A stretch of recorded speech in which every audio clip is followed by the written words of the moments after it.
Hey everyone, it's the Rockstar01. I'm trying out recording on my laptop now because I'm tired of recording on my phone and running out of storage.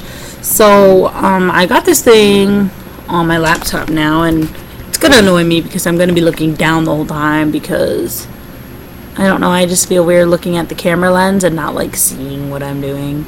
But anyways, I told you guys in the last video that I wanted to make a video about the changes the Pens made in the off season and my opinions on that. So I finally am getting around to it. But anyways, as I mentioned before, and I believe one of my free agency videos, the Penguins traded Bo Bennett and Ben Lovejoy. I believe they both went to New Jersey. Well, they both went to New Jersey, I'm pretty sure. But, so, yeah, and I believe I already talked about how I felt about that. But, like, the main thing I really wanted to talk about is the Pens decided not to resign. I don't think they traded him. I think they just decided not to resign Jeff Zatkoff, who was the Penguins' backup goaltender, all last season, and I think the season before, when Vokun went out with injury. But, anyways, I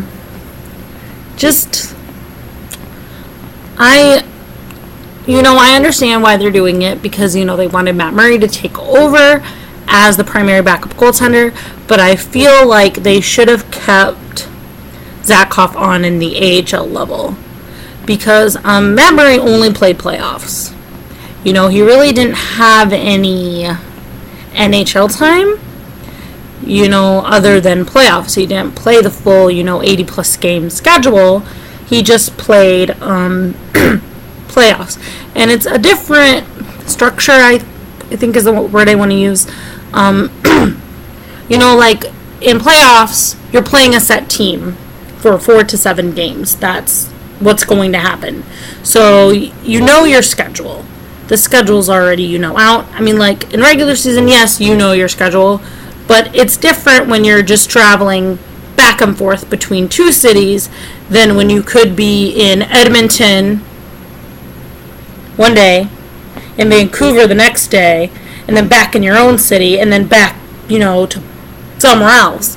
It's a different atmosphere when you're playing a set number of games, like I said, 4 to 7 games in 2 cities. That's the only places you're going to be traveling to. Then when you're playing a span of, like, let's say 3 games in a week and maybe 3 different cities, or 2 games in a week in 2 different cities way on opposite sides of the country. So, I mean, I feel like it's a different atmosphere, and I feel like Pittsburgh really should have kept Jeff Zatkoff around just in case, knock on wood, something happens to Marc-Andre Fleury and he can no longer back up. I mean, he can no longer first, or back up. And, I don't know who the Pittsburgh has as their third goaltender, but, I feel like they should have kept Zatkoff on for that purpose. Just as, like, an insurance more is what I want to say.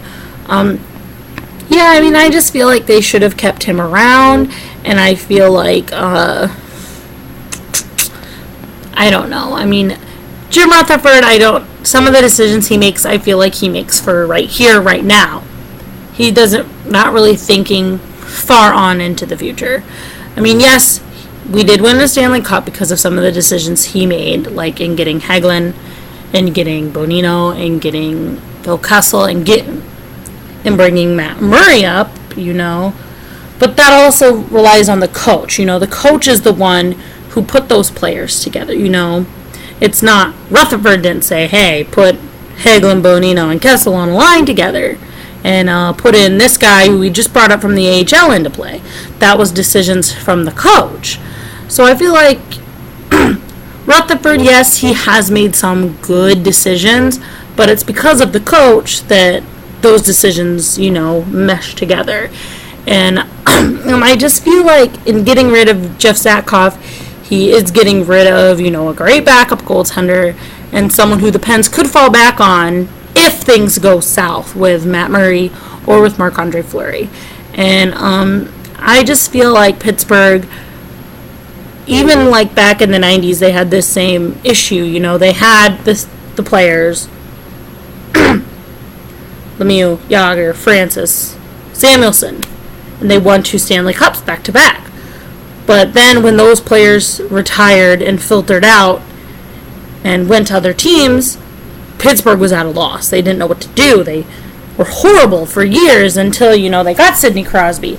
And I feel like they're going to put themselves in that same situation with, Crosby, Malkin, Fleury, Letang. And they have that group so much together that if one of them is going to be gone, or if they happen to lose all of them, I mean, knock on wood, that's probably not going to happen. But if it does end up having to happen, what's Pittsburgh going to do? There's they don't really have players to fall back on if things happen, I feel like.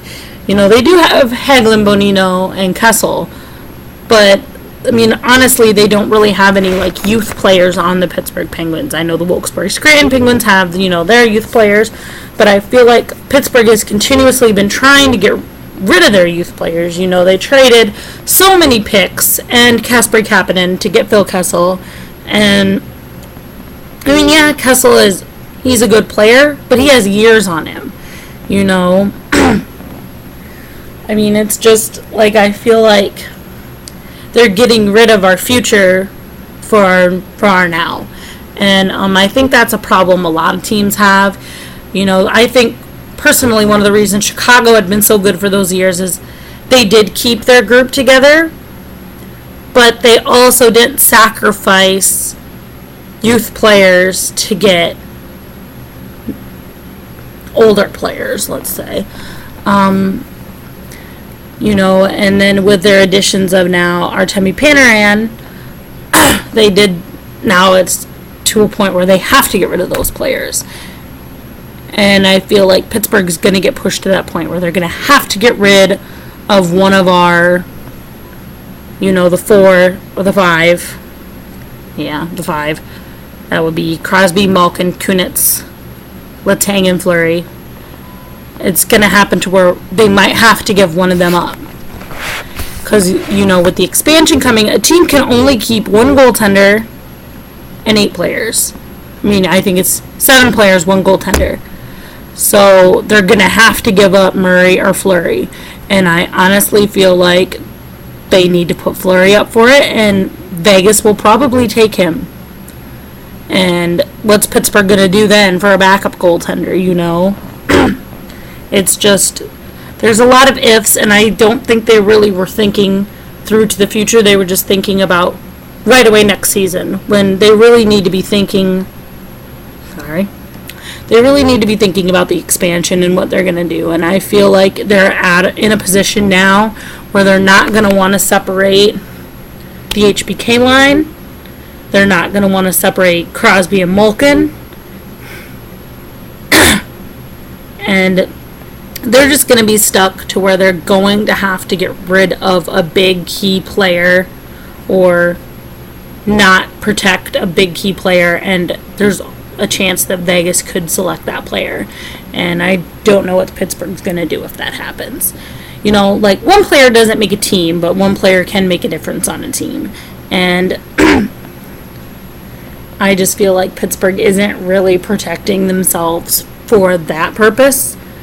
In keeping all these players together. I feel like there were better decisions they could have made in the off season than the decisions they did make.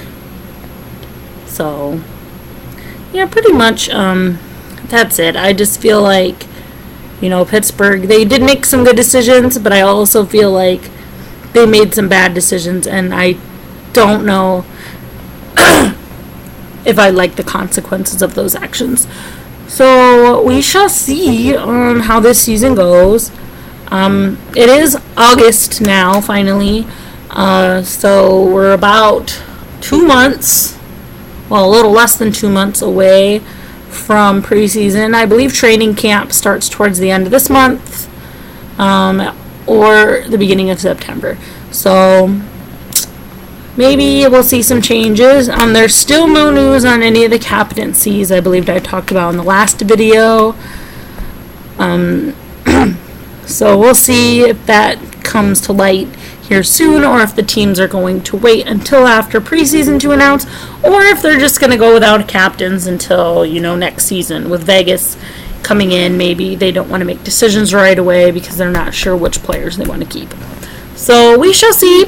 And hopefully, if everything goes okie dokie with this video program that I'm using now, I'll probably start using that so I can stop recording stuff from my iPhone. So anyways, I hope everyone's having a good summer, and I'll see you guys next time. Bye.